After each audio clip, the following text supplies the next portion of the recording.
What is going on, guys? How are you guys doing? I don't know why I'm filming this. I just pulled in here to get some fuel at this 7-Eleven.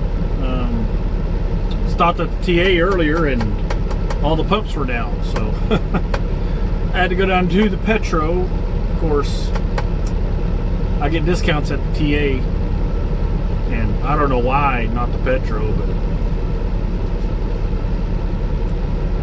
I looked on that Fleet, what's it called? Fleet something app, and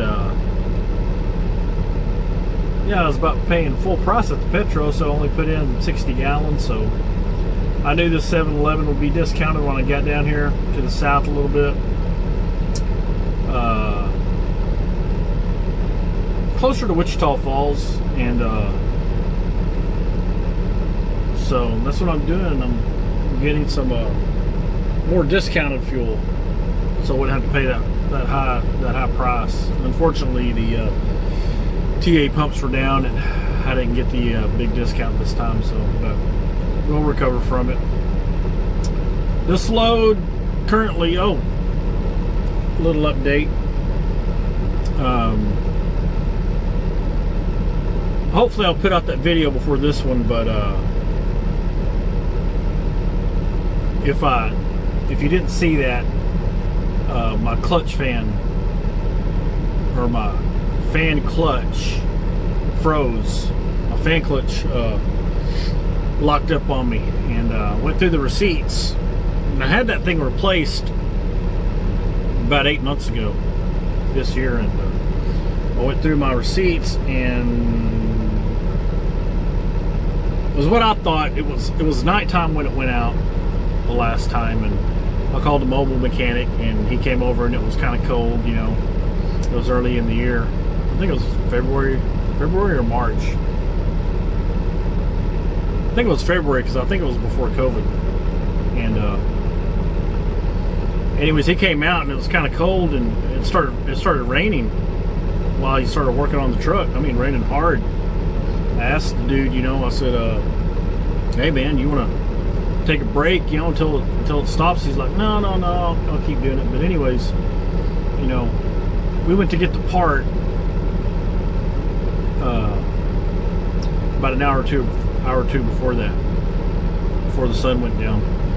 And I thought that we got the fan clutch hub and the fan clutch, but when I looked at the receipt, it was just the fan clutch hub that I replaced that night. So they put the old fan clutch back on. Of course, I don't blame you, know, it's still good, so why not? Well, that ended up going out on me. Froze up, and talked to this one mechanic I went to get my clutch adjusted, and he said, oh yeah, come on in, we'll get you, I'll have you out the next day. And granted, I got there a little late that morning. Probably got there about 10:30. I think he might have been expecting me earlier than that, but long story short, you know, my truck was in the shop for about, oh gosh, at least 5 to 6 days. You know, I called him just about every day, and I guess he had a couple of mechanics that taking a vacation or something, I don't know, without telling them. So at least that's what I heard. So it took them a while to get to my truck. They had other trucks in front of me, and yeah, I was off work for about 4 or 5 days. So this is the first load that I'm getting to go back, and it is currently the 18th of November. So this video might come out a little late, you know, because I have other clips to put up, you know, before this one. So, but that's currently what we're doing. This is the test run of the new fan clutch. So far it's doing okay. I can hear it kicking on and off, but it drove me crazy coming back down, because it happened when I was delivering a load down south, you know, the same direction in Dallas. I had a load in Dallas, and yeah, the fan just started staying on. You know, I checked for leaks and everything, and I didn't hear any leaks, and I actually turned off the truck. That's how you can check a clutch fan, or I mean a fan clutch. I always get those mixed up. Fan clutch. It's how you can check a fan clutch is, you know, turn off your motor, build up the air in it, turn it off, turn the key on, and you should be able to turn that fan. That fan should be released because it has a supply of air, but you have to turn your ignition on to do it. And yeah, mine was locked up pretty good. I heard it making noise, you know. I think I had I took a day. I had to wait a day to get the load, so. But anyways, I heard it making noise, and I thought it was my belt tensioner. I thought, well, maybe my belt tensioners are going out because I thought that that fan clutch had been replaced, you know, 8 months ago. But turns out, you know, it was that's what it was. It was my fan clutch that went out. So my belt tensioner is good, but I probably need to get another one because it may be coming due to get one. And I've been so busy. I should have went and got another airbag for the sleeper, but I haven't done that yet. It just went right over my head because I was, you know, every day that I woke up, you know, I called the mechanic, see what the word is. And sometimes he didn't answer, you know, so we finally got it going. Now I was sent about 30 messages. You know, they kept putting me on loads and taking me off loads. Some of these loads are really good loads. I was getting pissed, man. I was like, man, this guy's costing me money, you know. Needs to get my damn truck done. So, yeah, put me on a load, take me off a load. They call and say, is your truck out yet? And I'm like, no. I mean, I told you I would call you when it gets out. Hasn't got out yet. So apparently we're real busy because they were, you know, they kept assigning me loads and taking me off of loads when they knew my truck wasn't out in the shop yet. So we got it out. What is today? The 18th, Wednesday. Yeah, we got it out yesterday. Well, actually, I think we got it out. It was ready on Monday, but it was so late. I was like, man, I'm not leaving. I'm not picking it up tonight. You know, I'm just gonna stay at the house and I'll pick it up tomorrow. So I'll pick it up Tuesday morning. And I didn't have to pick this load up till, you know, today, the 18th. So I just picked up my truck, went and parked it, went back to the house. Got up this morning, you know, getting ready to head out. And that's what I did. Picked up this load. This load goes to Fort Worth. It doesn't go to Dallas. So we're going to head down to Fort Worth, get this dropped off. It's a Nolan Ryan beef load, so pretty good beef, Black Angus. And we're going to get this dropped off at Nolan Ryan, and I think he's got his own door there at Lineage Logistics. So we'll get one of his doors, get it knocked off, and then I got a backhaul pickup same day. Goes back, take it back to Lubbock, and I think that goes to Llano there in Lubbock. There's probably a lot of trucks go in and out of there, so some of you guys may have been there before if you're a driver. And goes to Llano and Lubbock, and then we will go get another meat load, and this one goes to Houston. I haven't been to Houston in about probably 2 months, so I hope there's no hurricane, you know, coming up on Houston, because I'm going to be headed down there in a few days. So knock on wood. I have some fall wood in the Peterbilt, but try to get that done. But I need to get out and get some fuel so I can get down to Fort Worth and park it for the night. Get up in the morning, unload, get the backhaul, deliver that, and yeah, we'll pick up that load for Houston Now I'm gonna have to stay overnight, pick it up the next day. One of me stay overnight near the plant, and then it should be ready the next day. So no time to go home this time. So we'll get that picked up, head down to Houston. I think it's a 2-drop. Yeah, 2-drop load. Pays pretty good, so I'm happy about that because I've been off, almost a week, and you're sitting that long, man, that's a lot of money. So we'll try to get that done. Talk to you later. Yeah, are you? If that thing was going to focus or not? Oh man, that was a long 5 minutes. I got some fuel there, and this one guy pulled through the pumps, and he was going to park by the curb in front of the pumps, and he pulled up where I couldn't get out, and then he backed up, and he pulled up again and backed up. Did that about 2 more times, and he changed his mind, went across the street to the Sefco. So it was a long 5 minutes. At least he didn't run over anything, but I don't think he should have tried to park in front of the fuel pumps to begin with, because it's a tight turn getting out of there. If you saw that video, the curb's basically right in front of you, and there's always a couple of, at that 7-Eleven, there's always a couple of trucks that park on either side of the exit. Pull out the pumps, you have to turn right there to exit. So when there's a couple of trucks there, it's not too bad of a tight turn, but if anybody's in your way, you're not going to be able to do that. You're not going to be able to make that turn. So a little bit of night driving tonight, not too bad. It is currently 10:52 at night. We just got some fuel. Had to wait 5 minutes, and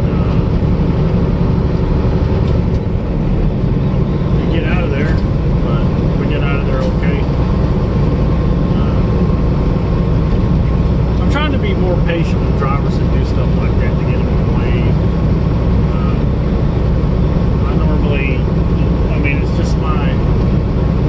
It's just my personality. I am a patient driver, but when people hold you up like that, they need to realize what they're doing, And it's just like I delivered this load of Coca-Cola. I got unloaded, and when I pulled out, there was this truck that pulled in the entrance, and the exit is the same thing as the entrance. That's Coca-Cola, and you have to follow the curb to be able to exit, because it's a curved exit, and they only open one gate, and they don't open it all the way. So you really have to follow the curb to be able to exit out of that gate, and this driver just pulls in and parks right by that curb. He should have pulled in and pulled up closer to the door, the receiving door. And anyways, I sat there about 10 minutes waiting on him, and he finally starts to walk out, and I'm like, all right, I'll get out of the way. And he gets halfway to his truck, and he throws his hands in the air, and then he turns around and walks back in the receiving office. So I wait another 10 minutes, then he comes out, and I'm like, okay, well, finally he's going to move it. And he opens his driver door, and then I'm like, where the hell is he? Because I don't see him in his cab. And then he starts to open his trailer doors. And I'm like, oh great, all right, wait for that. So patiently wait, and then he gets in his driver door and gets in his cab, and we're basically, I'm kind of catty-cornered to him, because I'm not right in front of him. I'm on be on the right side of him, and he's on the right side of me. So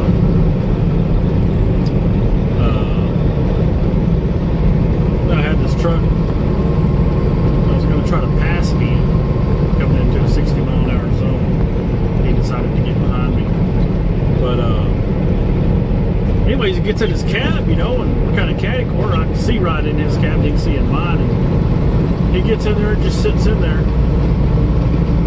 And I start motioning towards him, you know, with some hand signals. No, I didn't give him the bird or anything. Start motioning to me. He kind of looks at me, you know, and I'm like, come on, dude, move it, move it. I'm just doing that wave, you know, for him to go. And he just stares at me, you know, and I'm like, come on, let's go. And it kind of pissed me off because he just kept staring, you know, so I had to get on the CV, and I'm like, dude, you're blocking the exit, let me out. And I don't know if he had a CB on or anything, but if it was you, I'm sorry if I raised my voice a little bit. I'm trying to be better about that. Not get frustrated at other drivers that, you know, hold you up a little bit. Now, there's a difference between actually holding drivers up, being upset about that, and getting upset over nothing. You know, there's a lot of drivers out there that don't get upset about the stupidest stuff, but I could not leave. I waited on this dude like 15 minutes, and I could not leave that facility because he was blocking the exit. He was just sitting there. So finally had to get on the CB and tell him, you know, hey, dude, you're blocking the exit, let me out, you know, pull up. And if that was you, you know, if I raised my voice, I apologize. I'm trying to do better. In situations like that, and normally I'm not like that. I'm trying to do better about that. We are going to get through this town as safely as possible, and get down to the get down there to the receiver, doing the lineage logistics. That's always fun. Yeah, that's always a fun time going to lineage. And when I say fun, I'm being sarcastic, so use your imagination on that one. Alright, we'll talk to you later. Well, good morning, people. Good morning on this lovely, what is today? Lovely Thursday morning. Woke up at 7:30. It's now 8:07, and we're just going to ease on down here to the receiver. We have an 8:30 appointment. So this lineage logistics down here in Fort Worth, they're pretty picky. You know, you can't show up too early, but I forget how early they'll let you show up. Look at that trailer, Jesus. I love that. I saw that last night. I was wondering where he went. God bless him, you know, for having that on his trailer. It looks like he's got to be an owner off, but I don't know, maybe he's a company driver. Never can tell. But we are going to pull in here and see if, well, they got to take us now because I got 20 minutes till my appointment time, so now, Cargill actually has a door here. So we have our own door because some of the trouble that we've had with lineage in the past. I don't know, but we have our own area, and you can see another Cargill truck, at least one in there, right to the left.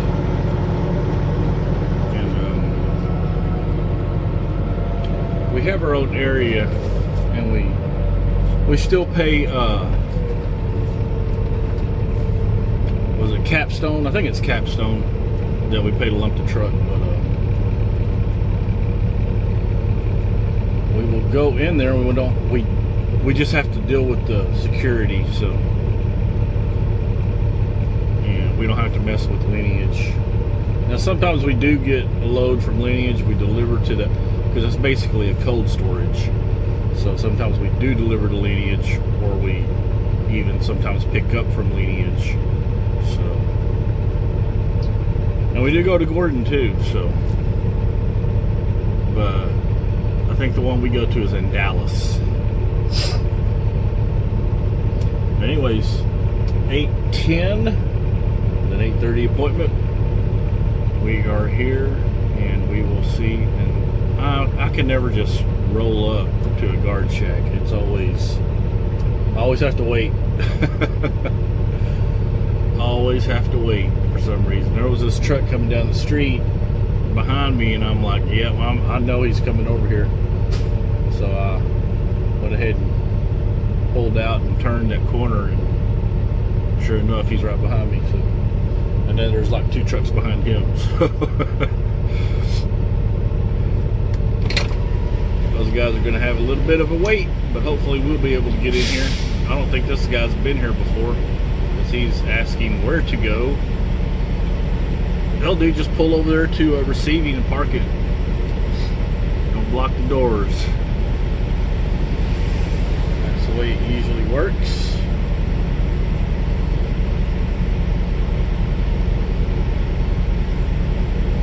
Come on, brother. Get it into gear. There we go.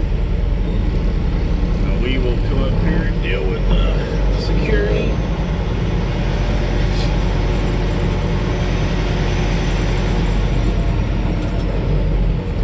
Cargo.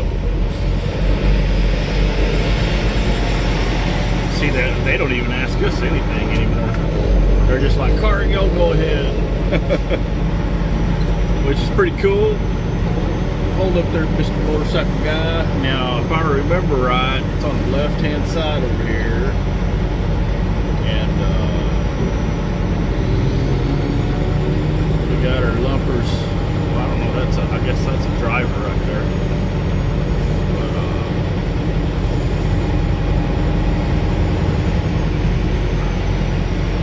The door, I think it has a cargo door on it. Yep, there we go. See it to the right. But I need to go over here and turn around. And there's this guy in my way walking, and there's this truck that's unhooked and sticking out. My freaking thing. You got these cars here on the left-hand side, so I'm trying to cut it as tight as I can. This truck takes a football field to turn around. I got those wheel stops, you know, I can. Now I don't want to block these doors, so I'm going to pull over here at first, and I can always back up and set myself up again. But do not want to block these doors if I can help it. So I will just do it like that. Hopefully I'm not blocking anybody. And need my mask.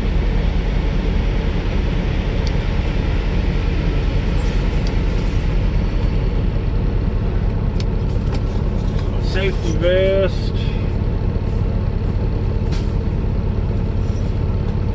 Need my wallet.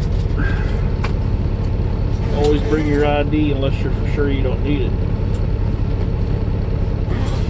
Need my pad with all my info. We will take it.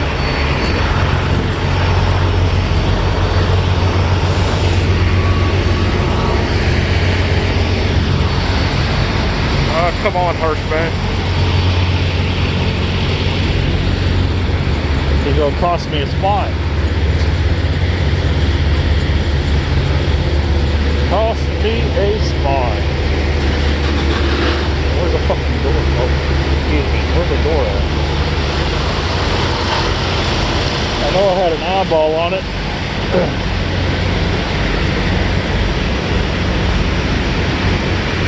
Howdy ho, there we go.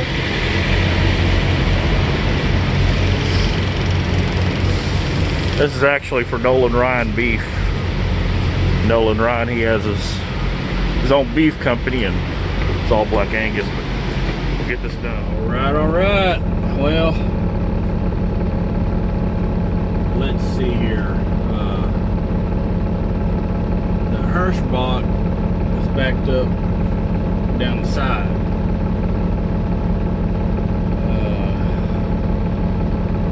So I can't back up to that parking place, I don't think, because he's blocking it. But anyways, it's not Capstone here, it's freaking Lineage, or not. It's not Capstone, it's Adams Freight Handling that does the lumber service here. I think it's like that at Gordon's too, if I remember right. But anyway, I need to straighten out this truck and get it. Let me get out of this guy's way. I'll move back.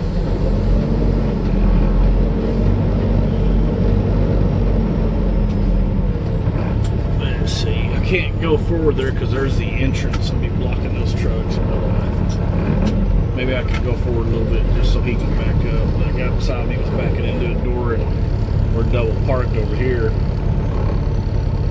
which is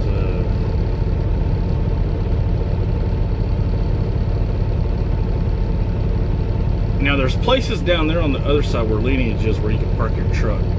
See where those trailers are out on the right hand side. I don't know if you can see that down there. Yeah, down there.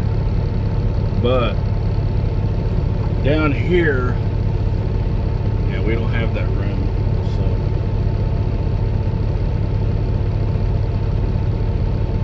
So I could back it into one of the doors, but I'm afraid that I'll have to move it as soon as I back it, because they may decide that they want to, you know, they may decide that they want to move a trailer over there, or maybe they'll assign a truck the door over there. But as what they said right now is, you know, I'll get all the way to the door and I'll forget my paperwork, so I had to come back and get it. But so that guy that was behind me got in front of me. So anyways, we're waiting for a door. I'm gonna try to back the hell out and get the hell out of the way somewhere, you know. So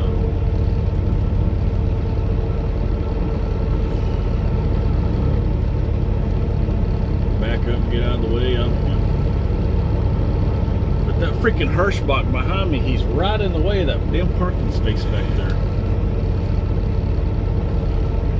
He's parked right behind the damn, right by the cars. There is a truck parking back there, but that dude's right in the way. We're able to get to it. But I think that I am going to sneak past them and get that spot. If I can sneak past them. Oh, geez. He's blocking that other truck, the FFE truck, but I don't think there's anybody in that truck. At least not right now, so we're just going to pull over here and hope we have a cell phone connection over here in the corner. And get out of the way, you know. I don't like being in the way like that. I know there's some drivers that don't care. They'll park it right there and be in the way of the dock doors. And especially with me being over there, because that bison that was beside me, that's not really a big deal. He was wondering what the hell I was doing. Because they looked at me again like, where are you going? I was backing up into a spot, dude. Trying to get the hell out of everybody's way. So. And, you know, it's not a big deal where, see that bison in front of me. It's really not a big deal to be parked over there. Well, I mean, they're blocking the cars from leaving, but besides that, it's really not a big deal. Because there's enough room for the trucks to back in, but me being double parked over there, you know, that's kind of getting in their way, so I needed to get the hell out of the way and either find a spot over here or just take my chances and back into a dock door and just sit there. It probably would have been easier if I would have just backed into a dock door and sit there, but I don't want to have to move my truck again. So, but if this FFV driver ever comes in and gets in this truck on the right hand side of me, I'm going to have to move so he can get out, because those vehicles are actually in the way. So I'm surprised they don't have this spot blocked off by a cone. That's a pretty nice truck. What is that? Yeah, that's powder coated. He powder coated that GMC. You believe that? That drop tailgate. I guess that's what he likes. It's got a little bit of lift on it. It's got a little bit of a rake. Looks like a 3-inch at least. 3-inch lift. Pretty nice, pretty nice. I still need to do a level job on my truck, on my pickup. And I should have already posted that. If not, I will. But we traded in the 18 Silverado and got a F-150, so we like it. It's a nice truck. We just wanted something different. I haven't had a Ford. I haven't had a F-150 since, I think the last one I had was a 97 F-150 with the flared body.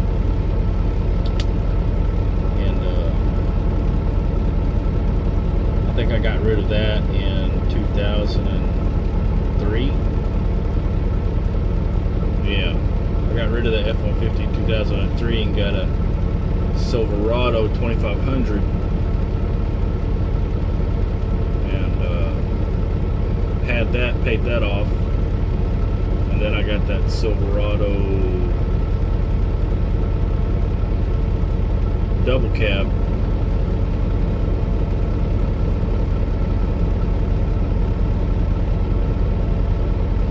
In 2006.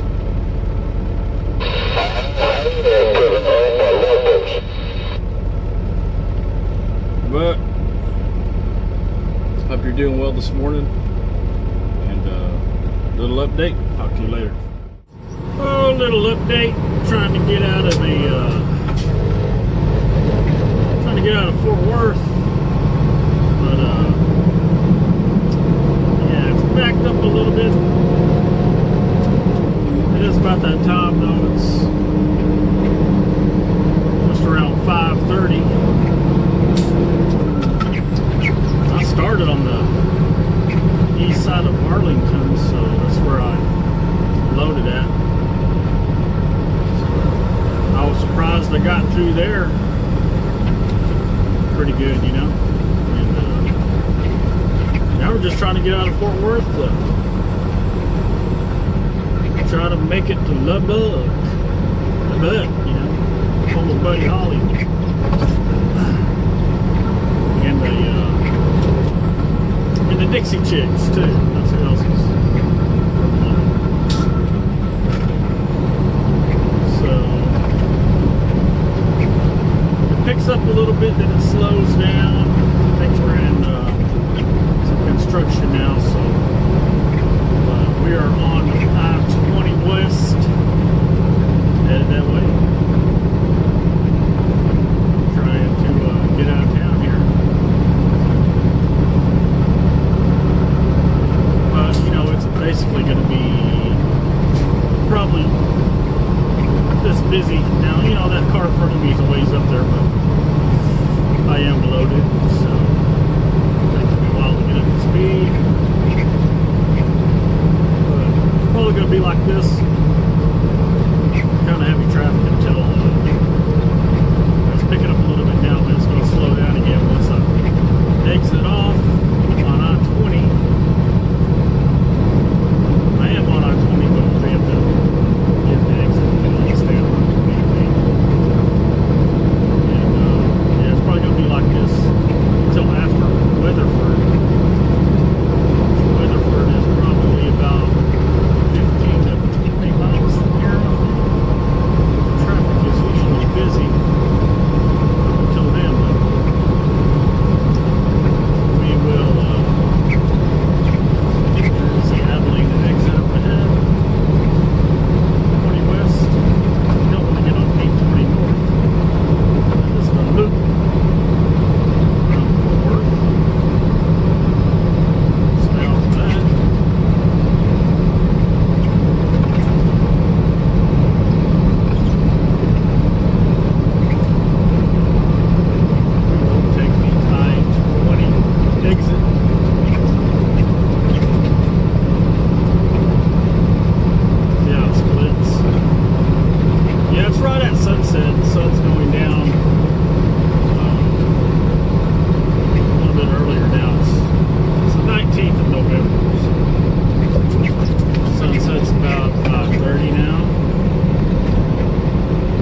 south of Dallas because it's a lot cheaper there, but I just didn't have the time to go back towards 45. That's where that TA is, pretty close to 45. I didn't have the time to go back there. So, yeah, I loaded off at 360. Got work by 20. We just had to book it, get out of town before the traffic got too bad. I had to stop a couple times for the traffic. I think we got out of there in pretty good time. There was one wreck off of 820. It wasn't on I-20, so we got out of town. Took us a little bit, but we did it. Yeah, well, catch you later. Yeah, we're in Weatherford. It usually gets busy.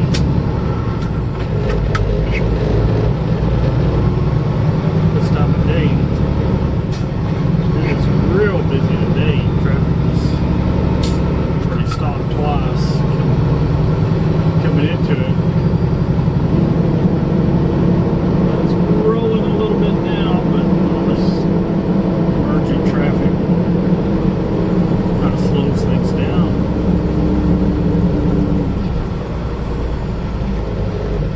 Here we go again.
Waiting to get out of this traffic.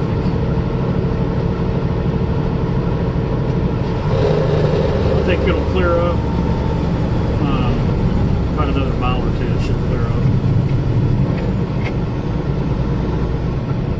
We're already at the 410. The Petro exit is 409, and that's on the edge of town, pretty close to it. So.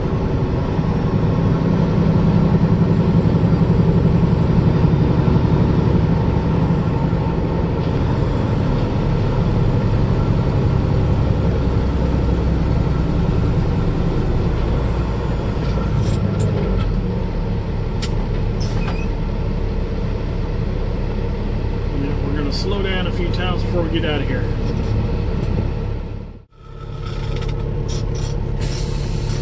Good morning. Well, we made it over here to Llano in Lubbock, and got over here about. How long did we get over here? About 10:30 or 11 o'clock. Went ahead and parked it. Woke up this morning about 7:30 and we checked in. They just gave us a door, so it's a little before 9 o'clock in the morning. So my appointment's 8:30. I went to check in and they said my appointment was at 9 o'clock, and I'm like, alright, whatever. Got door 99. Let's go check this out. They said to go ahead and break the seal back in, slide the tandems, chock the wheels, take my paperwork to door 108.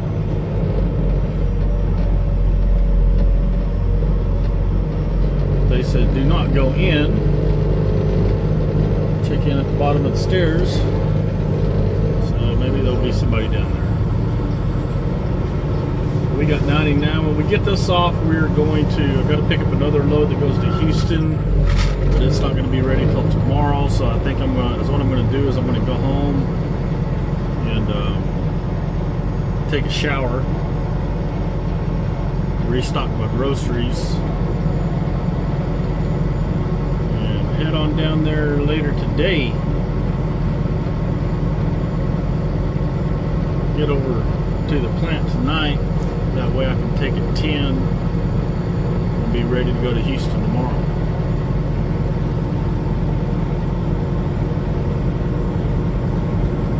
Because it is a shorter drive from Freona.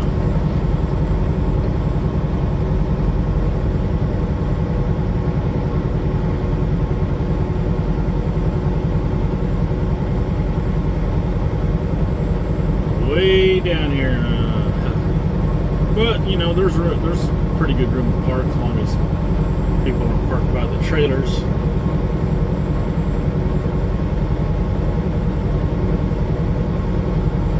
Doesn't appear that anybody's parked by the trailers on the right-hand side, so we should be able to get it in there okay. I want to show you guys this maneuver as long as you have room on your right-hand side. This is a good way to get set up for your load.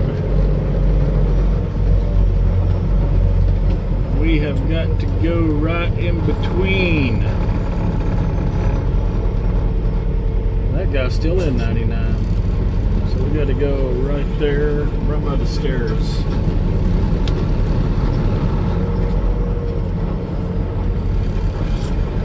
What you want to do is turn right 90 degrees, then turn left 90 degrees, pull forward about 10 or 15 feet, and you should be set up for the door. Watch, I'll show you.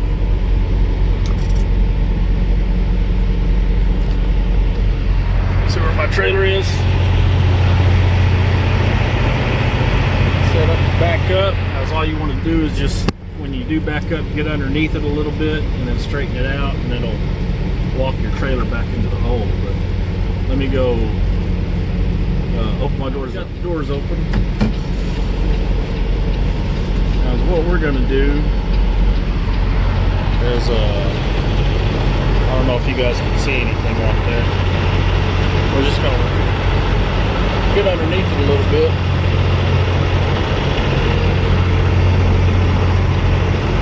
See how it's turning that trailer right into the hole, then get back underneath it. Might have waited too long. Might have to straighten it out. Yeah, I think I have to straighten it out. I didn't get back underneath the ceiling.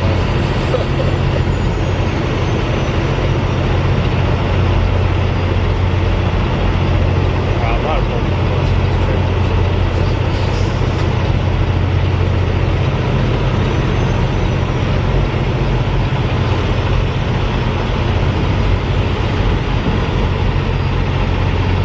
See what I did? I got underneath it a little too soon. See how it just walks the back of that trailer? Right back there. I need to get over because the stairs are over there. I forgot about that. So I have to pull up. Forgot about the stairs. While I've been busy doing this. I don't know if you can see, most places have those lines back there that you can judge where you're at, how straight the trailer is. So that's what we're going by right now, those yellow lines. I still need to get over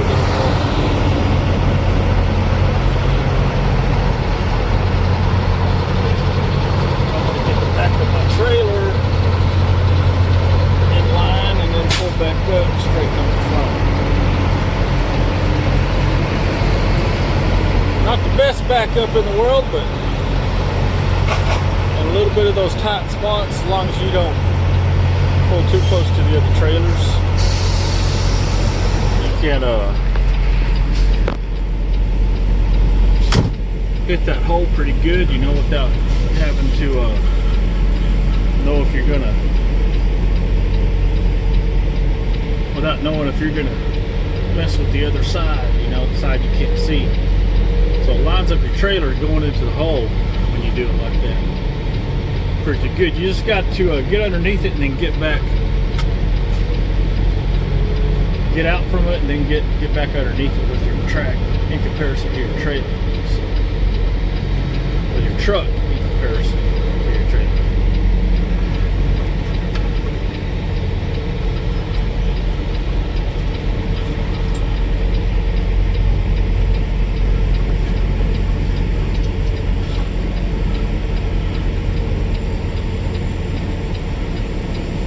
That guy, he when I stopped to open my doors, he came over there, told me the lumber fee, and collected my paperwork while I was opening my doors, and I need to slide my handle, so almost forgot about that. Let me get that. Here we go, all set up. Sorry if I sound muffled, I'm wearing my mask. But, you know, pretty well right on the line. And I'm going to slide my tandem, so what you want to do is pull that red button on your tractor. It sets your trailer brakes, and on a lot of them, if they're air release pins, see these pins right here? I've already released it, but these pins right here stick out. There's one down there, there's two on each side. And come down here, set your trailer brakes. Then this allows the air to pull these pins out right here. So you can see that the pin is in. So now I'll be able to slide this top rail of the tandems. Just a little info 411, just in case. I know some of you guys do drive trucks, and a couple of you may not, you know, may be curious about it. Anything I can do to help,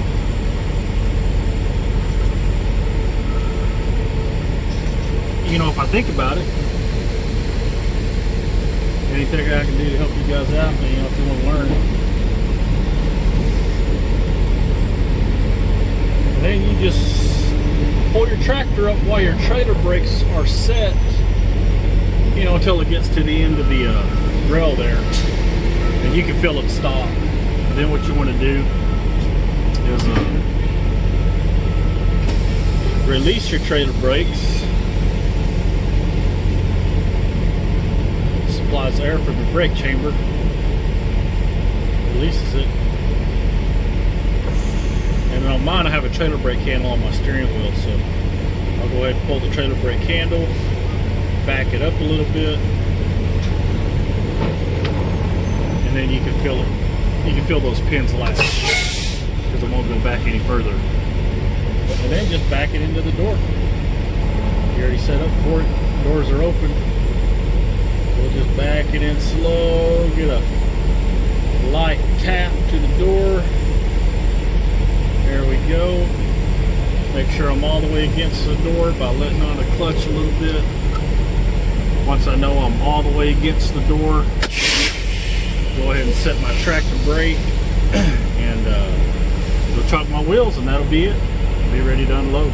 And that's how we do it. I guess this guy's gonna back into the door. See how close he's getting over here?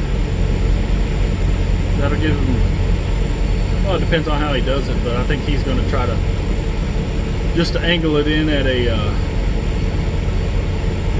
yeah, he's almost doing a,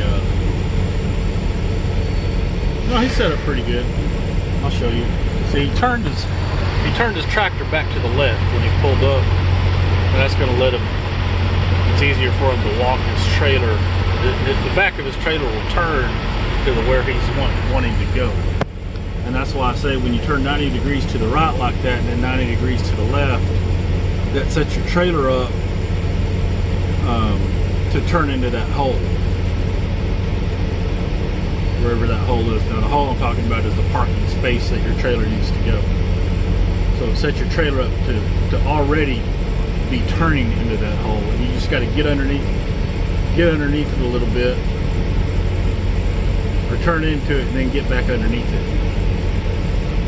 In regards from your tractor to your trailer, get back underneath your trailer so you won't turn too much. Like I did the first time. But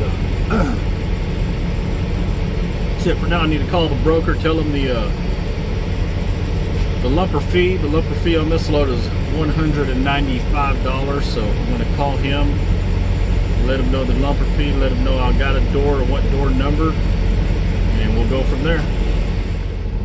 All right, is that any better? Got it in cinematic mode. And you have to can't zoom out anymore.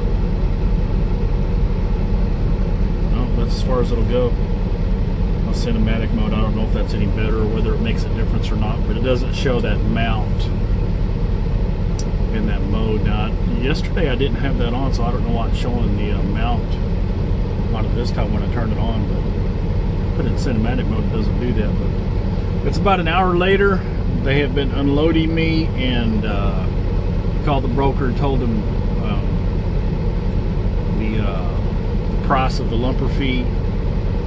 And it's the way this place does it. Everybody does it different. Okay, the last place I went to, I wrote a comp check, and basically what that is, whether you have your own authority or you lease onto a company as an owner operator, you can, if you want to, get a com data card. Some companies use com data cards as a fuel card and also a payment service. And that's what the company I lease onto, that's what they use. So I can either call the com data number, register a check, which I have physical checks on me for that. Anybody that has a com data card, would have a physical check. But you have to enter information, enter your password, and register the check number. And for the amount that needs to be paid, you write out the check to the freight handling service, the lumper service that unloads you. But places are starting to do it different, like this place now. This place does it all electronically. It's more sophisticated than the other ones. What they do is they send you a text message to a link. You push on that link, and you can do different types of payments from that link. Whatever it's called, TPS check, com data check, credit card, different options for it. But on this one, it has a com data. I could have paid them cash, or I could have paid them, through my own personal credit card. As long as it doesn't matter how I pay them, as long as the company I'm leased onto gets the receipt and reimburses me for it. Because even with this company fuel card / com data card payment system, it's linked to your settlement, so it does come out of your settlement. That's why you need to send them a receipt for what you spent on it. So the way this works is they send you a link. You click on that link. I selected com data. It told me to call com data to register the check number that they gave me. When I clicked on that link, it showed a check number on there. So I called com data, put the amount in, gave them the check number, and it registered the check, and that's all you need to do. And then it'll send you another text message after they verify it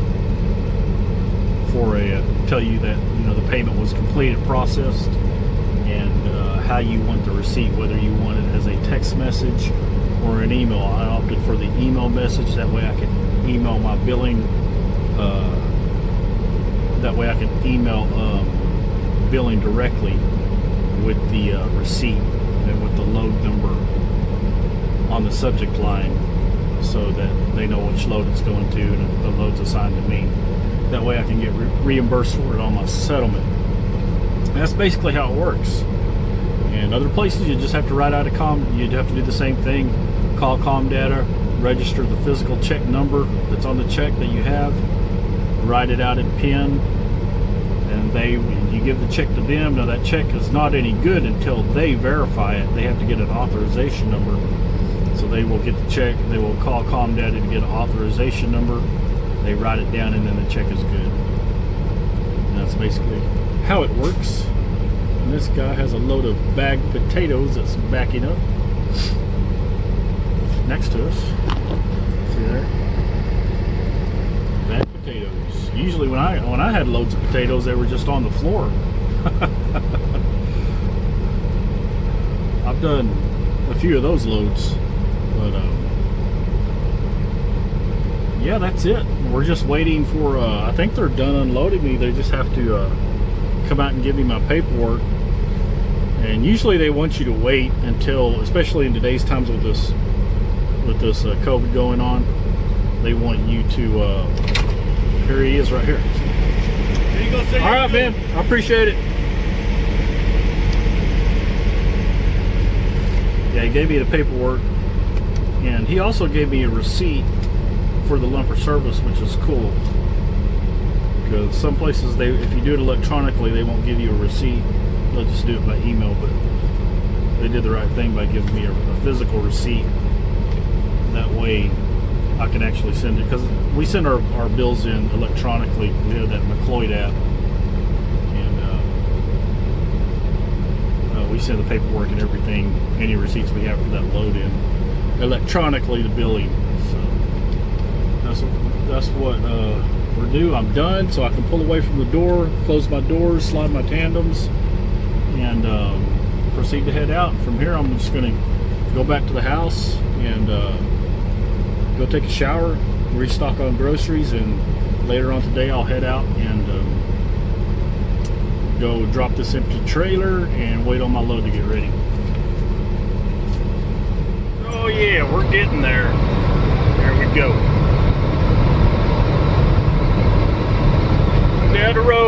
Down the road. Gonna go to the TA and park and go and take a shower. And leave later tonight. I'll pick up that load tomorrow. Come on. Getting closer.